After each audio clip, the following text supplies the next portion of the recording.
God bless you, everyone that's here in the main sanctuary in Brown Chapel, those of you that are listening at home and other places.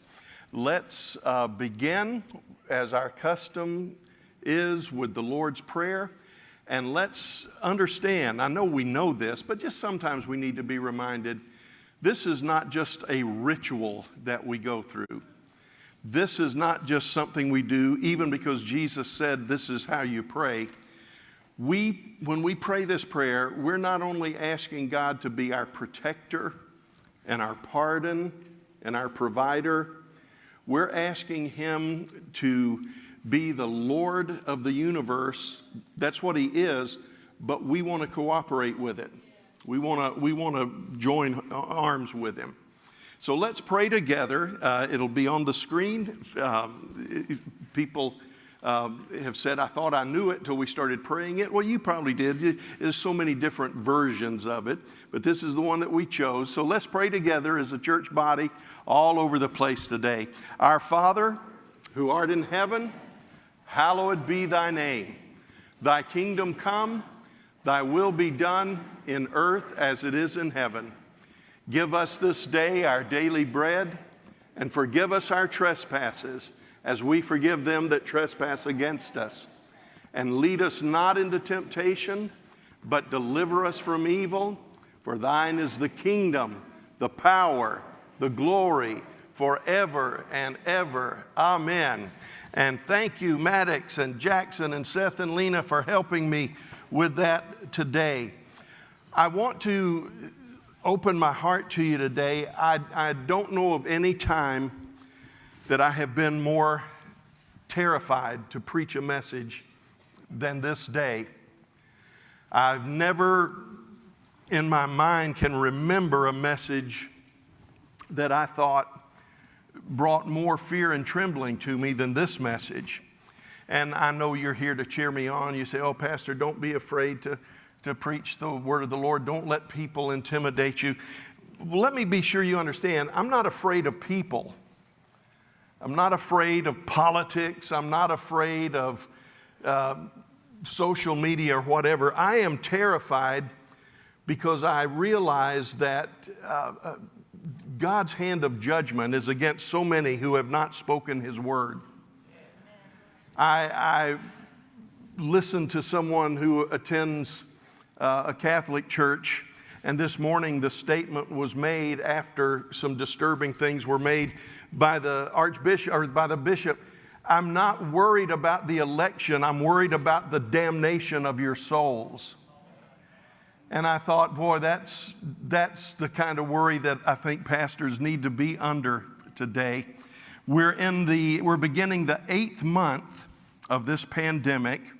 And while we have some light, I also realize that many things are still unresolved. And it's time for us, I believe with all of my heart, I believe God has put this in my heart. It's time for us to start making sense of 2020. If we don't begin to come together and get a grip on what has happened, we will continue to let fear and anger and questions dictate us as we go forward. And that is the plan of the enemy, to get the church off of its mission. Now, there are some things we have borne up under, and we've just kind of laughed and made fun, and we have to, because sometimes it's just better to laugh than to cry. For instance, somebody explained to me the reason for the coin shortage that was prophesied. It's because all of our coins have been put in wishing wells, trying to make 2020 come to an end. Someone sent me a church sign from an Assembly of God church this morning. I thought it was great. It says, we want to be like Paul. We're trying to find the road to Damascus.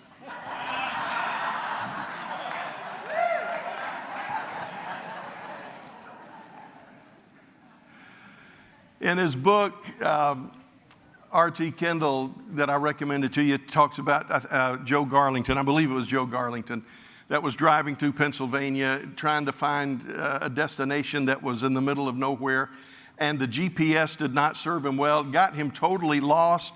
He said, in the dark of night, we came to the end of a road, and did not know where we were, and the GPS said this with cool and calm voice: "You have come to the end of all known information." That's the way it's felt in 2020 in so many instances. I was thinking where many of us might feel we are at. Let's go back in time to the 70s when I was just finishing my first master's degree, and I was so proud. I'd been away from home, and hopefully my mom was going to come up for graduation. She didn't get to make it, but I was so excited. And we went to pick up our gown and our honor sashes and things like that. And I tried mine on, and my heart sank. It absolutely sank, because it fit great, except when I put my arms in, the sleeves were sewn up. I couldn't put my hands through.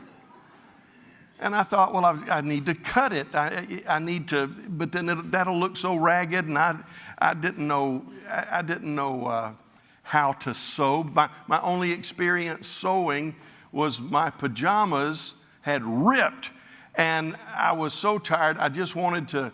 I was afraid that I, would forget it was there and embarrass myself. So I sat on the bed with needle and thread and, kind of pulled them down just a little bit and very carefully started sewing up my pajamas.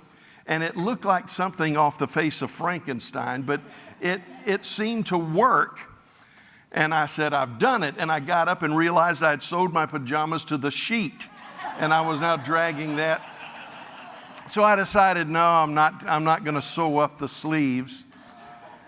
So I went to one of the ladies that worked in the registrar's office, and I said, ma'am, I know we probably don't have time to reorder, but I don't know what to do. I said, graduation's next week, and I have a defective robe. And she looked at me and smiled, and I realized I wasn't the only one that had been in there. She said, let's put it on and see what you're talking about. So I put it on, and I put my arms through. I said, look, there's no place for my hands to come out. And she said, go back to your elbow. She held the sleeve, said, go back to your elbow. And there was a slit there where my hand comes through. Well, it was actually going up, where my hand came through and the sleeve hung down. She said, you came to school to get informed, but today you're going to get enlightened. She said, this is based on, and she told me the university, I don't even remember, it was a European university. And back in the Middle Ages, when a person had earned their master's degree, what that meant is that they would never have to do manual labor again. So they were given a robe with saying, my hands are covered, my hands will never need to be soiled again. But the hands came out at the elbow. And she said, look at this picture. She took me to her boss's office and showed me his picture in his master's robe, and his hands were out and his sleeve was hanging down. She says, this is an academic tradition. It's supposed to be like this. And I said, oh, okay. She said, that's the difference between being educated and being enlightened. While we were waiting in line, there were 2 or 3 that were wearing it that way. They said, look at this. And I said, let the enlightened explain to you. Loved ones, we are in a time right now, we have been educated far beyond our level of obedience. And we don't need a lot more education, but we need a lot of enlightenment. We need God to help us, because in many real ways, we have come to the end of all known information. The plan of the enemy is to defeat, distract, bring us to despair. The psalmist warned us, David Wilkerson called it the enemy's twins, fear and fretting. That's what he wants to do. And I've been saying, let's look for hope. It's not always going to be this way. And I've come to believe that what I probably should be saying instead of it's not always going to be this way is we're not always going to be this way. There's a book I want to recommend to you. It's there in your notes. We've Never Been This Way Before by Archie Kendall. It's not a book that, and I agree with the book, but it's you never find a book that you agree with everything. But I think RT has a good overall view of what we're dealing with and helping us understand 2020. I think it's the stuff we've been preaching for years, and we need to come home to what we've been taught.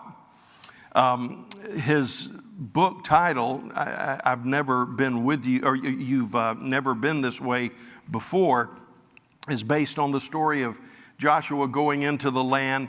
And in Joshua 3:4, it says, he said, "Stay close to the ark, for you have never been this way before." Now, I want to tell you, first of all, there was a delicate balance during that tumultuous time in Israel. They had to stay close enough to the ark to see it, but they had to stay far enough away from the ark that everyone could see it. If everybody got too close, those in the rear couldn't see. So Joshua, his first task is really, as leader, is to help the people understand you've got to be so close to the Lord that you can see Him, but there has to be a holy, healthy respect that you step back, and that will enable everyone to see. And then he gave him the promise, "As I was with Moses, so will I be with you." I want to say one more thing, and then I'm going to have to stick pretty much manuscript with the rest of the message. I believe, as I prayed with great sincerity for now in the 8th month of the pandemic, I believe that God has bound His people to incompleteness and lack of understanding right now. I think God could have easily sent a wave of healing. I think God could have easily dealt with the virus. I think God could have easily not allowed the racial atrocities that have happened to happen. God could have easily just stopped everything and healed everything and fixed everything. But God is allowing us, I believe with all of my heart, and this is what I'm fearful to not preach. God has allowed these things to happen, and He's allowed many of us to stay in darkness in order to come to the end of ourselves, that we might empty ourselves of our understanding and fill ourselves with His understanding. I remember when I was asked to pastor a church in another state just before I came here, the church was wonderful people, phenomenal people. They had asked me to come just before I came here, and I walked through that church, and I knew the history of that church was this. They had fallen on hard times, and they were down here. And I felt like I had a burden for that church. I had a burden for that city. I had worked there before, and I felt like I could go in and really revive this church and make a difference in it. But as I prayed and as they gave me a key and I just walked through the church day after day, I kept feeling torn. I kept feeling unsettled. And I was so excited, and Terry Wasden came to pray with me, and he was so excited. But as we ended our tour, we both were overwhelmed with a sense of be sure, be sure, be sure. And I remember after dropping Terry off, I was sitting in front of a store. I was so troubled that I had gone in to get something to drink, a Pepsi, not anything stronger, I assure you. But I just needed to kind of clear my head. And the Lord spoke to me so strongly sitting in that parking lot. And this is what I'd asked Him to do for days. I said, "Lord, I'll do whatever, just tell me." And I felt the Lord speak to me so clearly, and this is what He said. It was what He spoke to Ezekiel.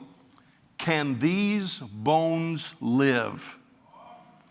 Can these bones live?" Now, I didn't want God to ask me a question. I wanted God to answer a question. And my answer to Him was the one of Ezekiel. "Lord, you know." And I at that moment, two things became preeminent in my mind. I will not get a word from the Lord, go or don't go. But He knows the way. And He knows whether these bones can live. And what He was doing is He's saying, will you commit to my will no matter what it is? Will you trust me with this decision? And I said, Lord, you know if the bones can live. I know I can't make them live. And if I can make them come to life, that's just works of the flesh. But you know the future of this church. You know my future. You know what my children need. You know what my wife and I need. Lord, you alone know if these bones can live, so I commit it to you. And He sent a peace at that point. I want to tell you, loved ones, there is a blessedness at coming to a place where you don't have the answers. And I'm going to just be honest with you. I know we're all hurting in some regard. I know we're all confused in some regard. But I want to tell you, some of us are leaning on the flesh heavy. Some of us are leaning into bitterness and resentment and unforgiveness heavy. And I would not dishonor the Lord by telling you, well, it doesn't matter if you believe this or you believe that. I'm not even going to tell you it doesn't matter how you vote. I'm not going to tell you how to vote. But I'm telling you, we are not going to see a resolution until we can get to the place where when we look at the questions of our existence, the questions of our society, that we are fully willing to say, not as I will, but as you will, Lord. I've told you I used to believe that praying, may the Lord's will be done, was a weenie way out.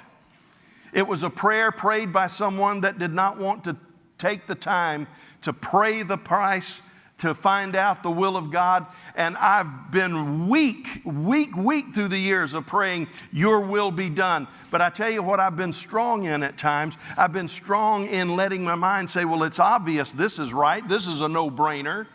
It's obvious that this is the will of God. And I prayed because I felt like I was certainly the one who understood the will of God. But as I've gotten older and better looking, I want to tell you what I've come to realize. I've come to realize that the greatest prayer I can pray is, Lord, your will be done. Now, I know it's possible for us to do what I said. Just let that prayer be I don't want to get involved. Lord, just do what you want to do. And just because God allows something to happen, that doesn't mean that represents His desire. I understand that. But I'm telling you, we're in a place in America right now. We're in a place in the Christian church in America. We're in a place at Christian Life in Columbia where it is absolutely essential that we back off of our bitterness and back off of our politics and back off of our anger and back off of our fear and withdraw the pointing finger, as Isaiah said. Loved ones, I want to tell you, with all that's going on in Washington and Chicago and New York and California, there's something going on in these pews right now. And it is whether or not, I'm not saying there aren't problems and there aren't things that need to be done. But the question is, are we going to move forward under the direction of the Holy Spirit, or are we going to choose the wrath of man, the frustration of man, the fear of man to fix it? Now, I have weathered a storm these 8 months. I've been called racist. I've been called a socialist, depending on what I said. I'm not here to pout and say you've mistreated me. No, I'm here to say I have a fear of God that transcends any of that other stuff. Now, I want to tell you, not everybody is going to be able to make this journey to the next level with us, because we are not trading our commission for the harvest for anything else. Now, we will do everything we can about justice and about the ills of America. We will march down that path arm by arm for those that are willing. But loved ones, we are about to make the greatest mistake the church in the West has ever made if we don't refocus on the Lord. And I know that there are many that disagree with that. You've been very gracious to let me know. But loved ones, I can't fix your bitterness. I can't fix your hatred for the Democratic Party. I can't fix your hatred for the Republican Party. I can't fix the biases that you bring into your life. I can't fix your fear and your anger and your sense of hopelessness. But I can point you to a better path. And I can point you to a better way. And I realize that two can't walk together unless they're agreed. And I'm not asking you to walk with me if you're not agreed. But I'm telling you, we have worked our way through this. And we're not changing as a church. We're going on the path that God has given us. You remember we talked about this with the Exodus the other night when Israel was hemmed in between two mountain ranges and the Red Sea. God told them to keep moving, keep moving. And loved ones, we've allowed the last 8 months to stop us, and we've not kept moving. I don't think there's anything wrong with stopping sometimes. God sometimes stopped the children of Israel, but it was time to rest and reflect, not to change allegiances. I've got to go on here. Y'all gonna, Justin, am I saying everything you wanted me to say? Is this right? Okay. Let's get started. First of all, let me say the chances of this message making everyone happy are twofold, slim and none. We're not going to agree on everything. We have different persuasions. We have different politics in our church body. We have different convictions. We're from different backgrounds. So our quest, I'm not saying we need to be uniform, but I am saying that we need to be united. We are speaking to many today who have taken the issues of 2020 to the Lord and are at peace. We are speaking to many more who are still processing. I want to say I've never seen anything bring a feeling of helplessness and fear like this virus to Christian and sinner alike. I think the impact of COVID-19 is best understood when we add to it the senseless, unredeemable, unforgivable murder of George Floyd in Minneapolis. There's never a right way to do a wrong thing. And I've never seen outrage spread over an event like that in my lifetime. It's the murder of George Floyd had a supernatural element to it that allowed it to affect nations around the world. Things like that happen regularly in nations around the world, but something ignited that brought everything up to another level. And anger, fear, and confusion is an explosive combination. One Christian said that the church has no answer for the COVID crisis, nor should we be expected to have one. I understood what he was trying to say, but that's wrong. The challenge is for the church to discern the right questions and then answer them with godly wisdom. The church must point our nation and the world in the right direction. The problem is not that we don't have answers. The problem is that we right now as a church will accept no questions or answers that are not part of our own personal worldview. We ask people their opinion, and then after they share their opinion, we say, you're not like me, so you can't understand anyway. We are, in some ways, stuck in a ditch everyone wants to get out of, but we aren't sure how. It seems many solutions that we embrace are as bad as the problems. We are trying to work our way through this. We're trying to be, and I think we're beginning to understand that we need to embrace some movements, but separate some movements from some organizations. We're seeing that one of the greatest needs right now is for us to ask God to help us see and understand people of differing opinions from us.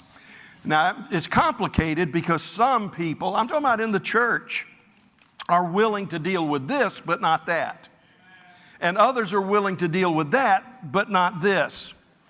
COVID-19 is possibly the most far-reaching natural crisis in the history of mankind because the world has become something of a global village. We are interconnected and we are interdependent, from our economy to our television to our supply and demand of vital goods.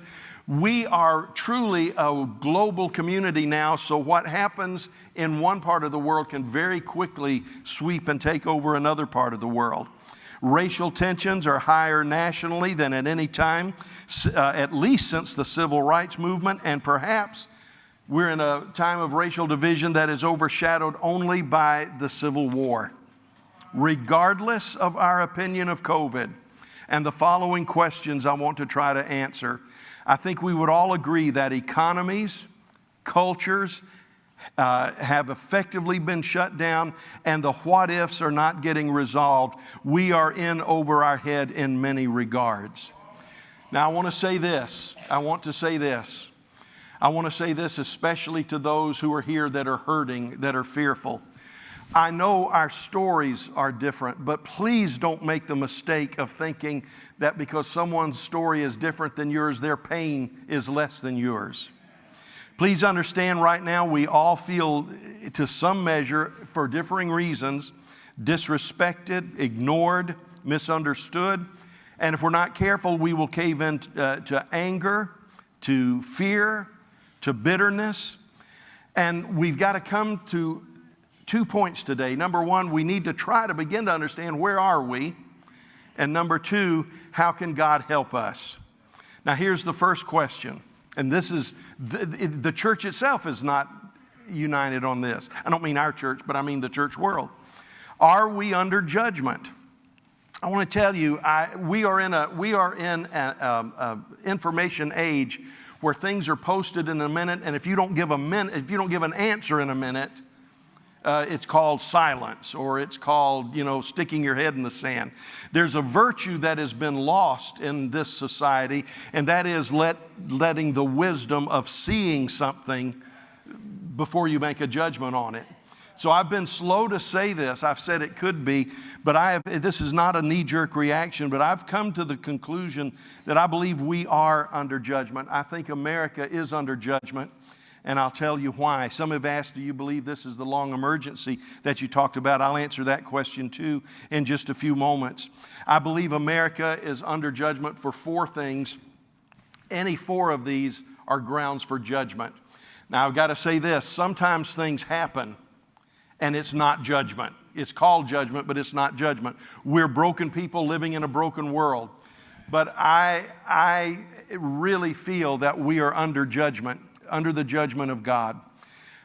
You say, why, Pastor? Well, there are 4 reasons. They're in your note. I think we're under judgment for the legalizing, and not just the legalizing of abortion, but the defense of abortion. We are under judgment for not only committing abortions, but for going so far out of our way, even as a church, to defend abortions. I want you to know that abortion is the defining sin of this generation. And the enemy will do anything he can to distract our attention from abortion. We spent 2 weeks talking about abortion in February. I still think that was a message from God for our church. And then all of this began to break out, and we have laid abortion way over here to the side. The only ones talking about abortion now to speak of are the politicians that want you to know you've got to do everything you can to preserve your right to abortion. And that's why in this next week we're going to have a link that we'll make available to you where you can go back and listen to those 2 messages that I preached in February, I think it was, or late January and February, about abortion. And there's also a link to Jonathan Cahn's message that he spoke during the return. I think, not putting myself on the level of Jonathan Cahn, but I think the 2 messages I preached on abortion and Jonathan Cahn's message on the return are foundational and fundamental for who we are as a church. And I want you to be able to go back and listen to those things. That's number one. There are strongholds of racism. And loved ones, we can get into an argument, is the racism systemic or is it not systemic? You know, we have some that believe that, the whole nation is systemic. We started off bad, we need to burn it down.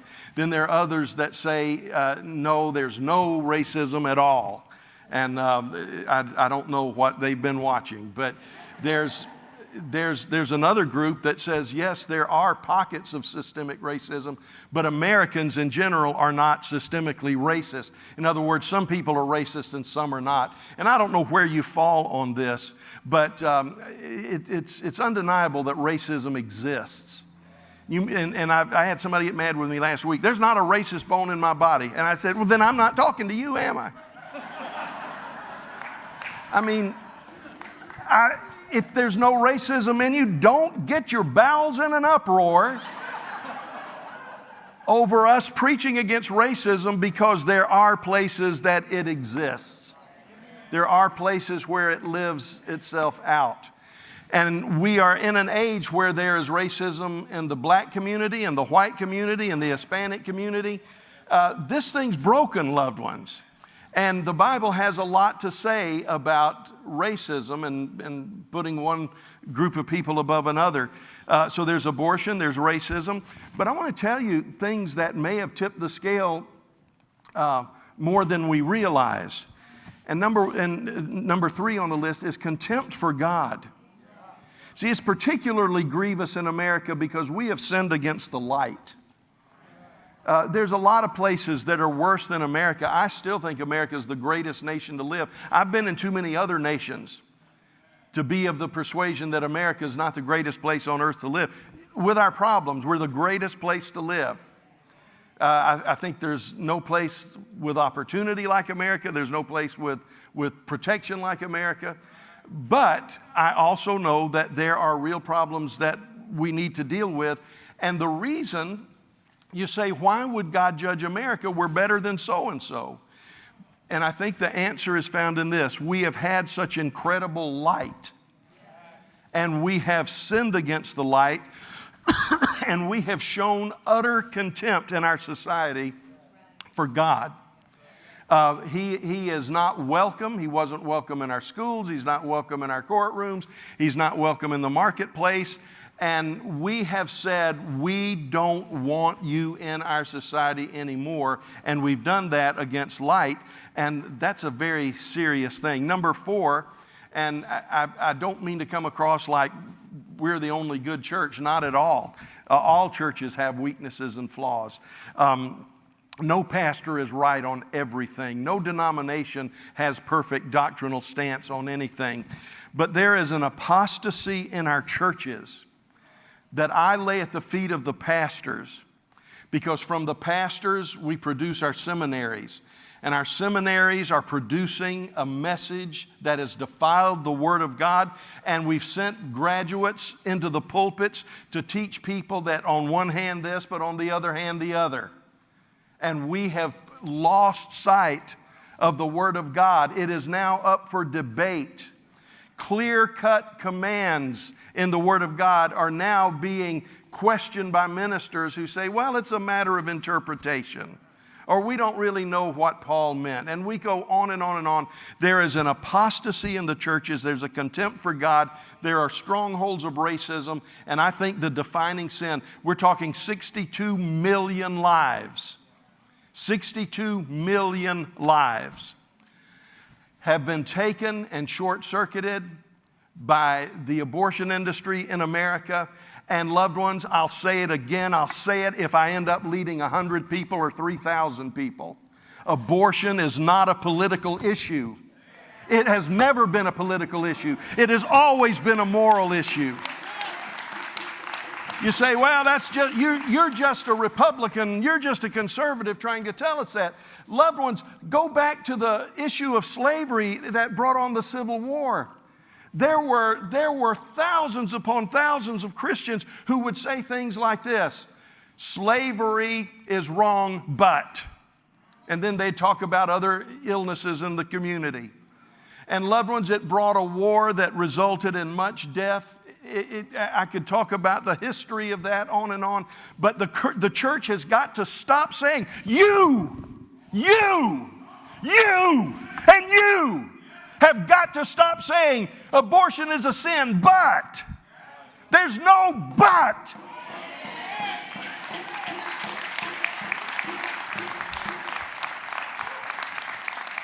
When you study the history of Israel, they went through all kinds of sins, one after the other. But the one that clearly pushed them over the line was when they began to offer their children to Moloch. I will not walk past this election. I will not leave this church. I will not go to my grave with blood on my hands saying things like abortion's wrong, but so is a lot of other things. We've got to take on this defining sin, and it must be destroyed.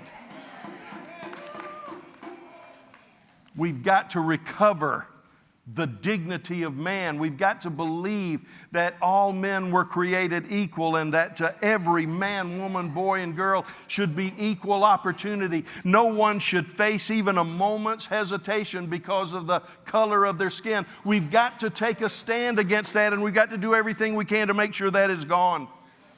We've got to be a bright light so that the church causes the people to remove contempt for God from their midst. You say, well, that's not going to happen as long as there's a move of the Holy Ghost. Let's go back to Acts chapter 2. That was perhaps one of the purest moves of God in the history of the church. It even got to the point where God killed Ananias and Sapphira, bringing judgment to his own church. And what does it say? Does it say that the community had contempt for the people of God? No, it said it held them in high regard. And they were taken very seriously. The world itself understands that if you don't stand for something, you'll fall for anything, and that's what the church has walked into.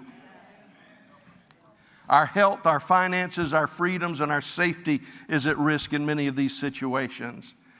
Are we under judgment? I think so, for perhaps as many as 4 reasons. Number 2, we ask the question, did God do this? Boy, I tell you what, this is like the house being on fire and people arguing how the fire got started, you know. Did God bring this judgment? Some say that such activity is contrary to his nature. Therefore, this must all be the work of Satan. And loved ones, I want to tell you, I know when Dana Coverstone gave his first prophetic dream, it was very disturbing. It was very upsetting. Never mind, it was the kind of thing we've been saying around here since 2008. But a lot of people found comfort in a prophetic voice from Atlanta that said, this is not the way God works. God would never do this. God would never bring judgment. And then he began to vilify men and women of God that had made predictions and said it didn't work out like they said it would. And he quoted them out of context. And if you got that initial response to Dana Coverstone from the church in Atlanta, I would say the best thing you can do with that is use it to start a fire. I better be careful. A campfire roasting marshmallows.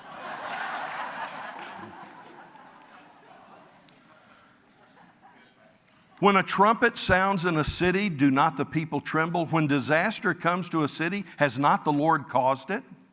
Many times I struck your gardens, your vineyards, destroying them with blight and mildew. Locusts devoured your fig and olive trees, that you've not returned to me, declares the Lord. I sent plagues among you, as I did to Egypt. I killed your young men with the sword, along with your captured horses. I filled your nostrils with the stench of your camps, yet you have not returned to me, declares the Lord. I overthrew some of you, as I overthrew Sodom and Gomorrah. You were like a burning stick snatched from the fire. Isaiah, I form the light, I create darkness, I bring prosperity and create disaster. I, the Lord, do all these things. And Proverbs tells us, in fact, it tells us twice, there's a way that appears to be right, but in the end, it is the way of death. Loved ones, we talked about holy ground just a little bit. Moses was drawn to the bush that was burning, and he wanted to know why it was not burning. But when he got there, God's only response, he didn't answer the question. He said, take off your shoes, you're on holy ground. That happened another time when Joshua was getting ready to start his campaign that would rid the promised land of the enemies that were under the judgment of God. Remember, it wasn't just God saying, I love you and I hate you and I'll drive them out and you can go in. God made them wait 400 years in slavery while he exhausted his mercy toward those nations. That's from the book of Genesis. He told Abraham, they're going to be in Egypt for 400 years because the cup of iniquity of the Amorites is not yet full. He said, I've got to be fair to these people before I can bless you. And when Joshua was ready to make that campaign, he saw a great warrior with a sword drawn. And Joshua drew his sword and he said, are you for us or for our enemies?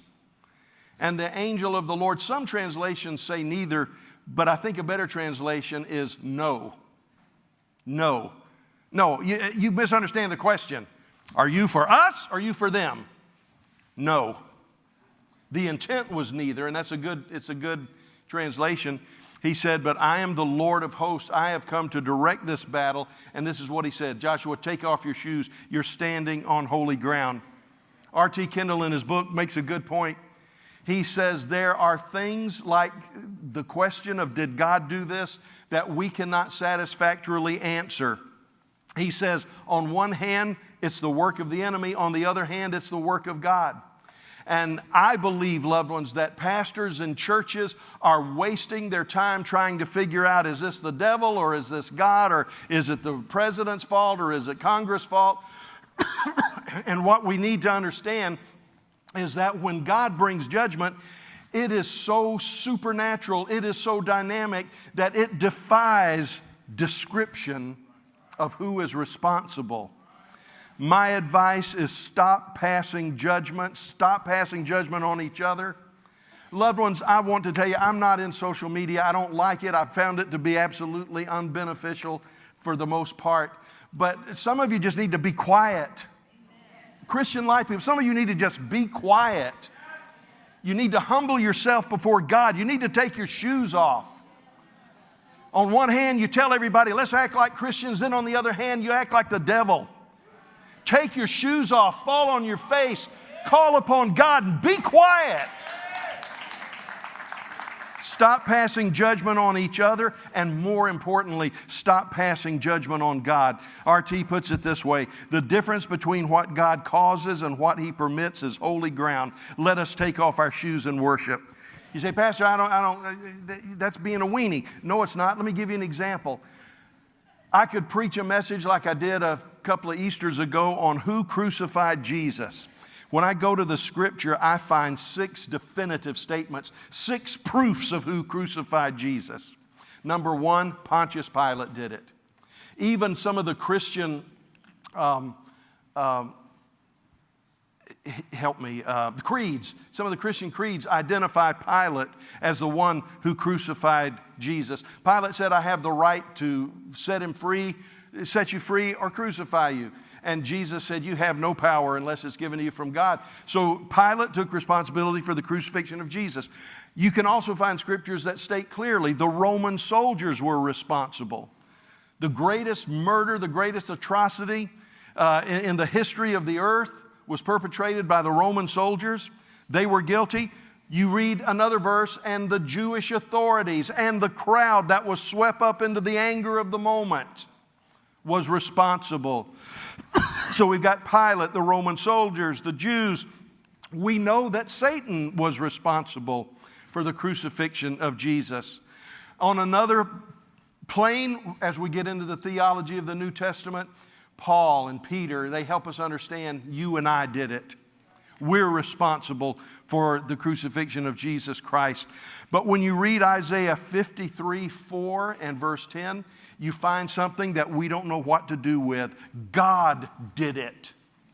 God was responsible for it. It was the will of the Lord to crush him.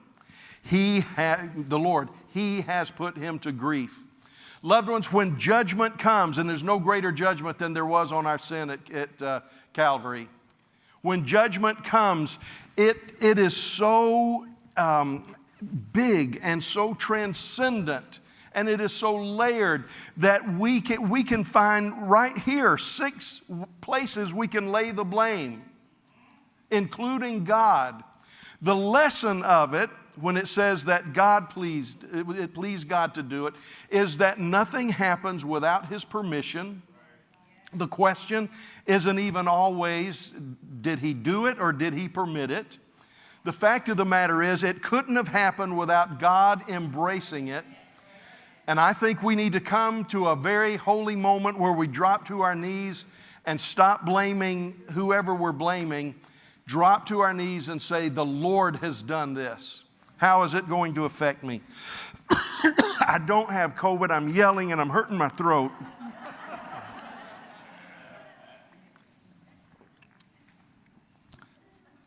Here's the question we need to ask. What's happening in me? I mean, 8 months of fear and anger and frustration and disruption. And what has it done in you? Has it done anything other than produce more fear and anger? So let's go back to the earlier question. Are we under judgment? I believe we are, but hopefully not utterly so. I believe that for 8 months, God has been bringing churches and governments and households and individuals to the end of ourselves to make room for Him. I believe we're going to come through this more like Jesus than when we went into it. But loved ones, my fear is that some of you won't come along. Some of you won't come along. You'll die, and you may carry it for 10, 15, 20, 25 years to your grave. But the legacy of 2020 to you will be anger, hostility, bitterness, wrath, violence, judgment. Loved ones, the question for you that are listening today is, what are we going to let this do to us? If this is a judgment, if God is bringing abortion to the table, what are you going to do about it? If God is bringing racism to the table, what are you going to do about it? If God is bringing to the table the accusation that as a culture we've begun to hate God, again, not necessarily in the church, but I'm talking about the culture, what are we going to do about it? Are we going to let our light shine?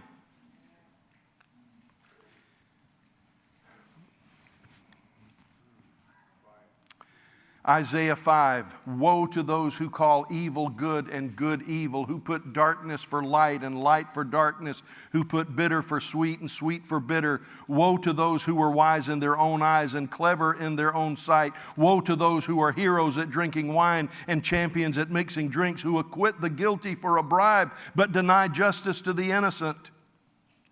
Therefore, as tongues of fire lick up straw and as dry grass sinks down in the flames, so their roots will decay and their flowers blow away like dust. For they have rejected the law of the Lord Almighty and spurned the word of the Holy One of Israel. Therefore, the Lord's anger burns against His people. His hand is raised and He strikes them down.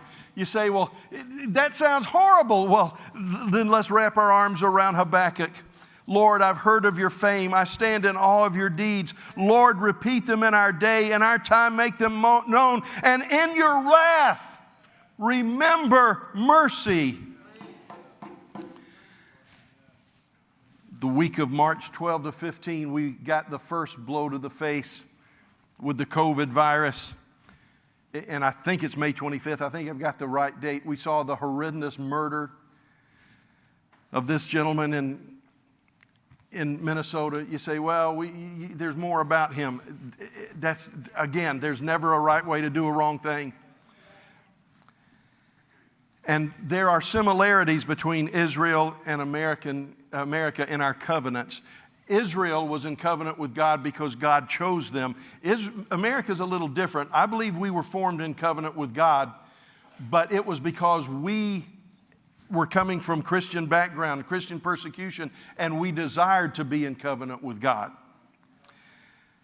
And that's why I said we have sinned, a great sin against light. Now, I want to say this. I want to say what nobody wants to say. Somebody says, well, what about the bad moments and bad behavior of America? Pastor, we need to just tear it all down. America's had problems from the beginning. America has had problems from the beginning.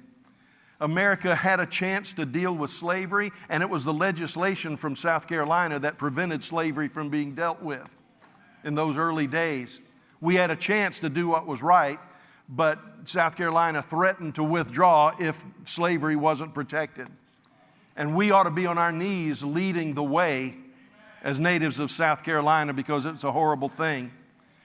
We've made mistakes. There was never a treaty I know of with the Native Americans that white America kept. We took the Japanese Americans and interred them in concentration camps without any due process of law. But with all of this, God had a way of helping and working and moving us toward a day of resolution. You say, well, I just think we ought to just burn it all down. Well, loved ones, what about your life as a Christian? What about your early days serving Jesus when you acted like an idiot? What about those sins that held on to you for 10 years in your walk with the Lord? And then all of a sudden you say, well, now I'm what I ought to be. Well, probably not. I'm not all I ought to be. But we need to understand that it's the nature of God. He explained it this way in Acts 17. He says, there was a day that God overlooked sin, but now commands men to repent. Loved ones, it's not just our nation. It's not just our churches. It's me and it's you. We've all had moments that we would be ashamed to have projected on that screen. We've all had moments when we walked in racism. There are people here in this church that are two-fisted enemies of abortion. They are pro-life to the greatest measure, but they will tell you that earlier in their life they were guilty of abortion. Loved ones, I'm thankful that God didn't write me off because I had some bad starts. I'm thankful that God didn't write me off because I had bad moments. And I think it's possible for a person, I think it's possible for a nation to go to the point where they're irredeemable. I believe that. But the question is the church irredeemable? Is our nation irredeemable? Is our society irredeemable? I think only God can answer that, and we have to do the best that we can. Now, what about long emergency? Well, I need to just finish up as quickly as I can. In 2008, I began to teach about the long emergency, and we didn't know when it would happen. Some friends were saying we wouldn't see this. Prophets that were seeing the same things said, I don't see this coming for 12 or 14 years. I didn't think that was right because when you see something from the Lord, it's real to you right then. And I thought it would be very quickly, and it wasn't, not what I saw. But I think the ones that said it's probably 12 or 14 years out were probably more accurate than me. But we said that there would be economic collapse, a collapse of the medical system if we didn't make some good decisions. There would be racial unrest. There would be persecution of Christians. There would be distribution of goods problems. There would be civil liberties suspended or lost. But we also said there would be a harvest. We said that there were going to be, in the midst of great adversity, it would be the moment of the church's greatest opportunity. When this began, somebody said, do you think this is the long emergency? And I kind of agreed with Rick Joyner. I said, no, I think it might be a dress rehearsal. But I want to tell you something. I think what we're seeing, and you got to understand the long emergency, and we're going to have a Sunday night meeting about long emergency as soon as we can. I want us to get past the election and just kind of see where things are settled. But I think the COVID and the George Floyd situation are open doors to the long emergency if we don't humble ourselves and pray and turn from our wicked ways, and God can give us some mitigation plans. And by the way, I've had 3 or 4 people say what you told us to do is immoral. And I said, what did I tell you to do? They said, you told us to hoard food and durable goods. 2 things. Number 1, by definition, hoarding is the unreasonable acquisition of goods during a time of shortage. Hoarding is not, when it's available, buying an extra can every week. So I have not talked about hoarding. I think hoarding would be bad. But I also want to say, those of you that haven't taken long emergency seriously, you need to. We'll talk about that later. Is there hope for our nation? Well, we need to pray for mitigation. We need to pray for a resolution. I want to tell you, the election will not solve our race problems. A vaccine will not solve the virus problems. A stimulus check, although I'm willing to take one, will not solve our economic problems. Loved ones, all of these are systems of something far more grievously broken, and it is our hearts. It is our hearts. We do believe on the basis of Jonah 3 that God can see a turning of a nation and He can relent from the judgment He had planned. Now, I'm trying. The writer of Hebrews says this: have you completely forgotten this word of encouragement that addresses you as Father addresses His sons? See, some of us are viewing this, yeah, okay, well, it is judgment. It's on the Democrats, or it's on the Republicans, or it's on the blacks, or it's on the whites. I'm telling you, we all need to humble ourselves. And we need to remember that judgment begins first in the house of God. This is what the writer of Hebrews says: do not make light of the Lord's discipline, and do not lose heart when He rebukes you, because the Lord disciplines the one He loves, and He chastens everyone He accepts as His son. Esau was called profane. Why? You can be profane for two reasons. You disobey God's law, or you disregard God's law. Loved ones, I'm telling you, and I'm putting myself at the front of the line, we are being judged as individuals. We are being judged as Christians. We are being judged as a nation. And those of you that are letting fear and anger drive you, you're going to be left behind. You're going to miss it because you're thinking that man's devices can solve, in the natural, can solve our problems in the spiritual. I tell you, I'm on my face daily before God. Lord, thank you for your chastening. Thank you for your correction. What am I doing wrong? What am I not taking seriously enough? You say, well, maybe this is all signs of the return of the Lord. Maybe, I don't know. Jesus could come in a few days. Jesus could come in a few hundred years. We simply don't know. Everything over the last 25 years that the Lord has shown me about this long emergency, not a one of them had to do with the Lord's return. Now, I'm not saying He can't come. He can come at any time. But we need to understand, you are under judgment right now. Christian life is under judgment right now. But you've got to understand that judgment can be redemptive. Judgment can be a blessing. Sounds hokey, but when my parents used to discipline me, more often than not every time, but more often than not, there was such a feeling of love and security when I was disciplined, because I had a very tender conscience. I knew that my transgression had been dealt with, and I knew that while I was being disciplined, while I was being, you're stuck at home, I was also near my parents. And we need to understand that discipline needs to bring joy because it rids you of the guilt, but it also puts you right in the presence of Mama and Papa.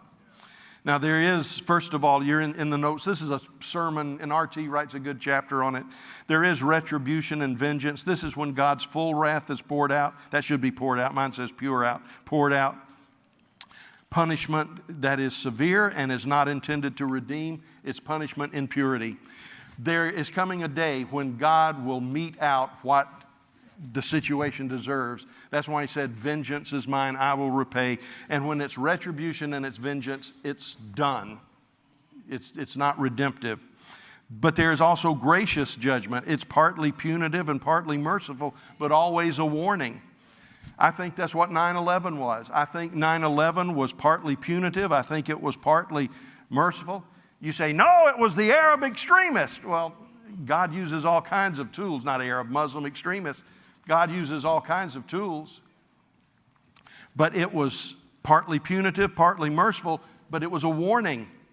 Then there's redemptive judgment. This is gracious judgment with an intent of moving us toward the fulfillment of promise. There's natural judgment. Sometimes we just reap what we sow. But I want to tell you, we don't want to go anywhere near the last one, silent judgment.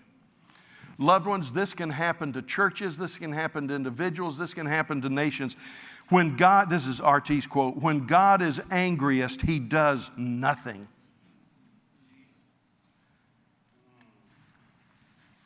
You see this in Romans 1:18-32, when man said, I will make God in my own image, in my own likeness. God does nothing. There's a phrase that's used in King James. He turns them over to their thoughts and their reasonings. In 2 Thessalonians 2, he says, those who rejected the truth. Are you with me, loved ones? Those who rejected the truth, He turned over to a reprobate mind to believe a lie and be damned. Loved ones, even the children of God need to be careful that in our unwillingness to be corrected, even in our unwillingness to bow ourselves humbly before the Lord, we are in danger of being turned over to a lying spirit. You say, well, how does that end up? Well, you see it played out in the book of Revelation. God does everything imaginable judgment-wise, but what was their response? They repented not. They repented not. They repented not. And loved ones, I want to give you a caution. Pastor, bishop, superintendent of a denomination, whatever and whoever you may be, if you are not being in this season corrected and chastised by the Lord, I beg you to go to your knees and ask God if your heart has been hardened.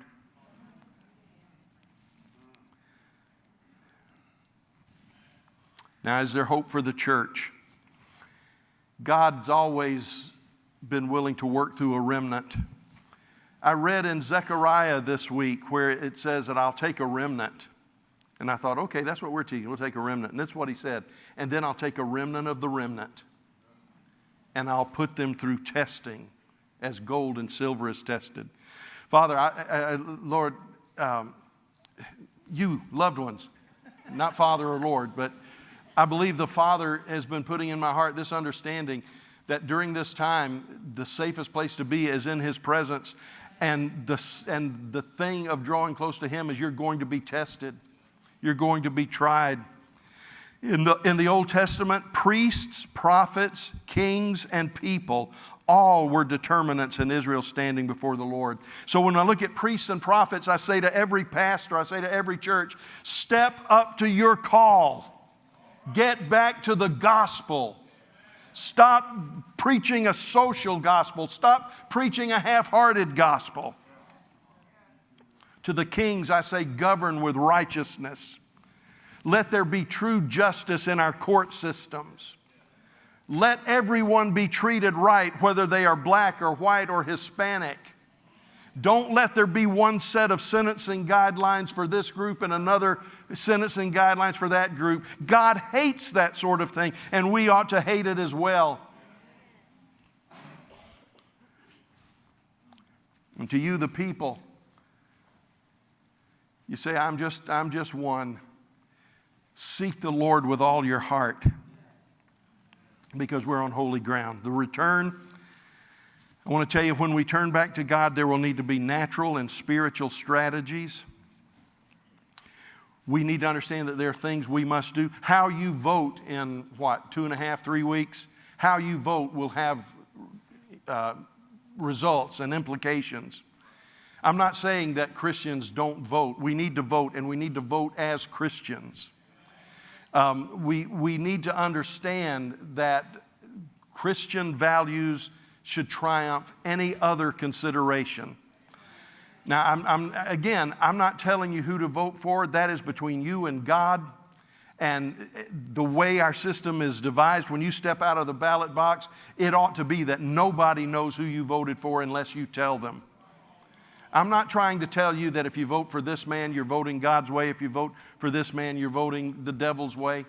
But I think we need to have discernment. I think we need to understand that there are natural remedies like elections, that we are responsible for, and we need to have some natural strategies. We need to support some things and not support some things, but at the same time, we also have to realize that there are spiritual strategies that we must also embrace. And you know what I see in the church today, and quite frankly, often in ours, is I'll choose this strategy or I'll choose this strategy. And we don't blend the strategies together. The second thing I want you to think about is the need for repentance, humility, and then in my notes, repentance got printed again. Is it that one? That's a mistake. What should have been the third word was respect. We need to learn to speak honorably of all men and women. We need to understand that everybody you come in contact with, even the politician you can't stand, was a man or woman for whom Christ died. We've got to recognize His sovereignty, understand that God is working. We want to cooperate with Him. We need to become quick to repent when He convicts us through the Spirit or Scripture. And I want to talk to you. I don't have time to read it today. I want you to get R.T.'s book and read his final 2 chapters. R.T. puts it this way. He puts it so eloquently. He says the bottom line, he says there's so many things that need to be done. There's so many actions that need to be taken. There's so many laws that need to be enacted and so many laws that need to be repealed. But he said at the end of the day, the only thing that will really save our nation, is if we are willing to forgive those who have wronged us. I don't hear anybody talking about forgiveness. We hear about retribution. We hear about vengeance. We hear about control. We hear about majorities. But R.T. says it better than I can, and I don't have time to say it today. One more thing as we try to wrap this thing up. I'm trying to land the plane, but for some reason the landing gear won't go down.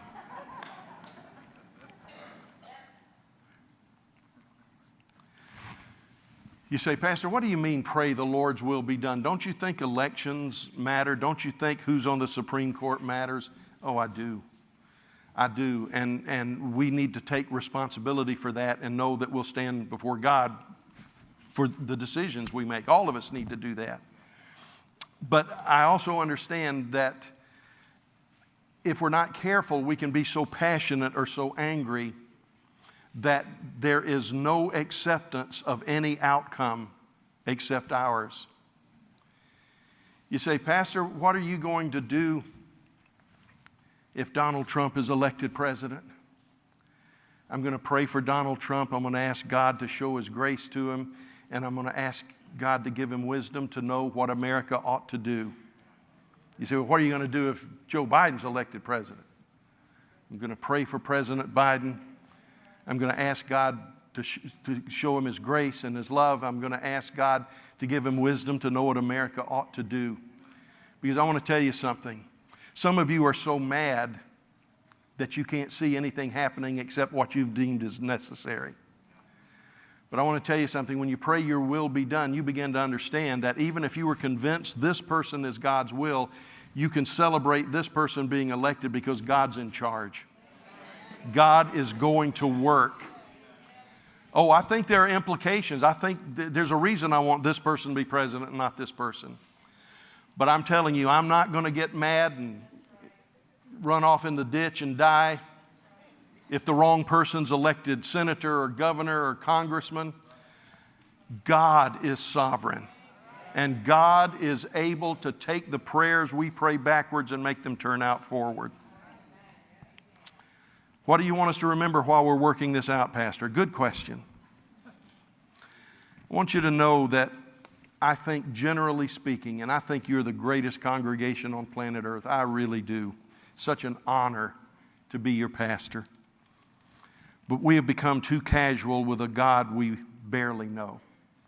That's what Bobby Conner said. I want to encourage you. If you're going to stay on social media, if you're going to stay on the news, at least make a covenant that you'll match your news and social media time with Scripture and prayer time. Gratitude must begin to mark our lives again. Humility must again be recognized as the currency of heaven. I'm saying this to the shame of Democrats and Republicans and independents. God help us when a politician thinks that he can just punch down at people with these silly tweets and these silly posts. I'm telling you, God help us if that's what our leadership has sunk to. And God help us if a candidate tells a standing president that you're a liar and just shut up. We have sunk to new lows. I remember back before some of you were born when Jimmy Carter was running against Gerald Ford, they had a presidential election. And in the first election, Gerald Ford fairly well defeated Jimmy Carter, who would go on to win the election. They were different in their policies. They were different in their personalities. They were political enemies. And somebody said to Jimmy Carter, "You seem pretty nervous in the first debate."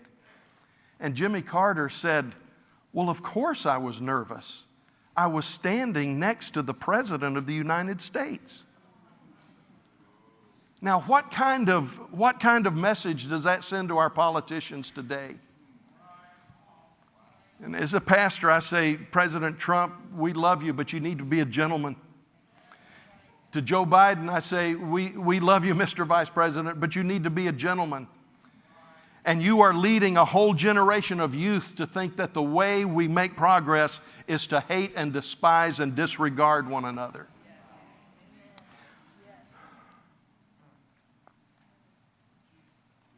And I'll say this, forgiveness is the catalyst to all we hope to see. And the greater you've been hurt, the greater the potential for anointing.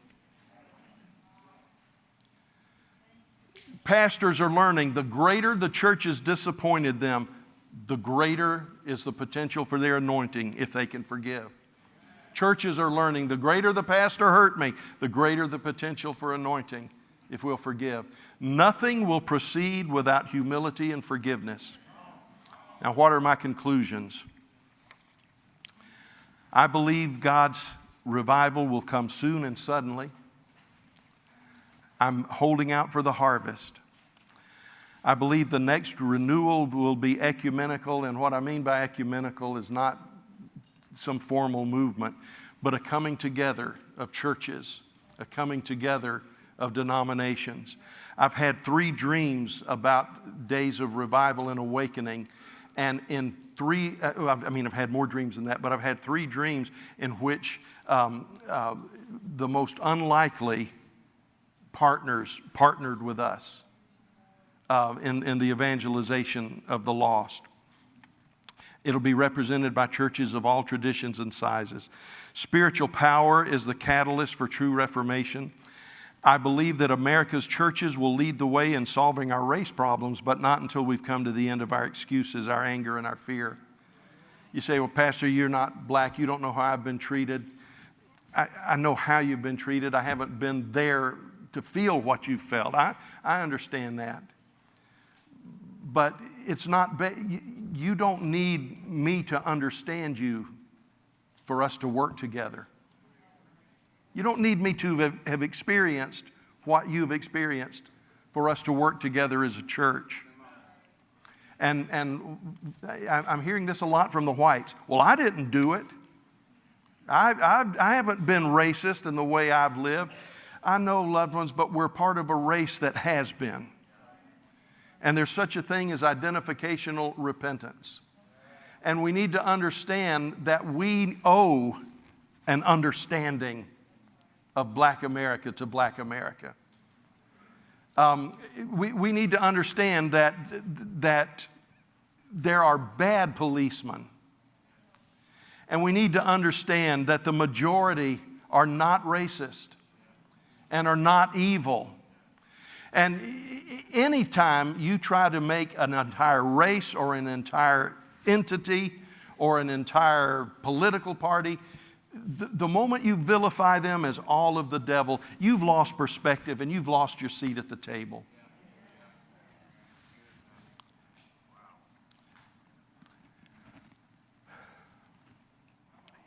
Don't forget to allow Jesus to be your partner in dealing with your pain, because He's touched with the pain of your weaknesses. And remember, even though we feel outnumbered in solving these problems, remember what Elisha told his servant. Those who are with us are more than those who are against us. Loved ones, I had to share what I shared today. I had to do it for you. I had to do it for me to feel free. Now, as we march forward from this day into an election, into a new year, into new question marks, the question is, are we going to let God lead us and heal us? Or are we going to try to let the government heal us? Are we going to try to let our vengeance heal us? I know I've not been politically correct, and I don't flaunt that. Let me tell you where I'm at. I read Genesis 6, and this is how pastors feel today. God told Noah to get all those animals in the ark and then keep them alive. Herbivores, carnivores, flyers, runners, squigglers. You say, what are you calling me? You take whichever you want. God said, I'll send them in. You keep them alive. Loved ones, all I'm trying to do is keep you alive.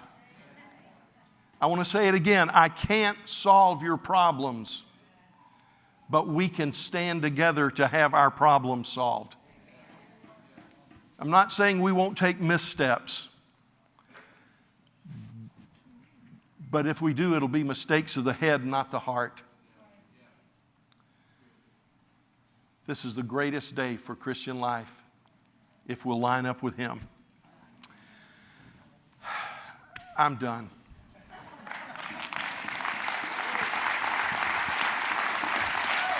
Justin.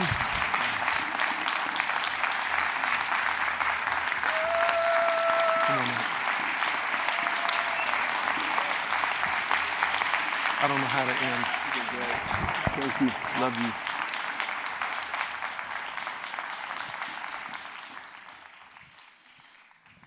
We're going to spend the next few moments in worship. So if you want to remain standing, that's great. I'm going to dismiss those of you that need to go. If you're watching online and you'd like prayer, if you're here today, our altar ministers are going to be in the hallway to my right, to your left, to pray with you today. But let's settle in our hearts and let's process and take some time if necessary. Don't rush out of the Lord's presence, especially if He's spoken to your heart today. Process with Him. Let Him speak to you. Let Him work in you. And let His work be established and on its way to completion, because that's how we'll be unified today. Lord, I bless this church family. Thank you for their pursuit and their persistence to see that your kingdom is coming and your will is being done on this earth as it is in heaven. Father, as some of us just stay in your presence to worship and process, meet us in our seat, meet us at the front, meet us in the hallway with ministers, meet us on the phone if we're calling in. Lord, however we respond to you today, I pray that you'd meet us in our frailty and weakness and remind us of your strength, of your love, and your power. Jesus, we want to please you. At the end of the day, we want to please the Father's heart. So help us to do that. And Lord, those that need to go, I pray that you'd bless them on every level, spirit, soul, and body. Show them how to walk with you more closely. Show them how to forgive. Show them how to be that buffer that is necessary in our society right now to bring peace, to bring joy, to bring hope. We live not as unto ourselves, but we live as unto the Lord. Help us to do that, we ask in Jesus' name. Stay in worship if you'd like. If you need to go, please do that quietly so those who are in here can focus on the Lord's presence. But Lord willing, we'll see you Wednesday. God bless you. Have a great week.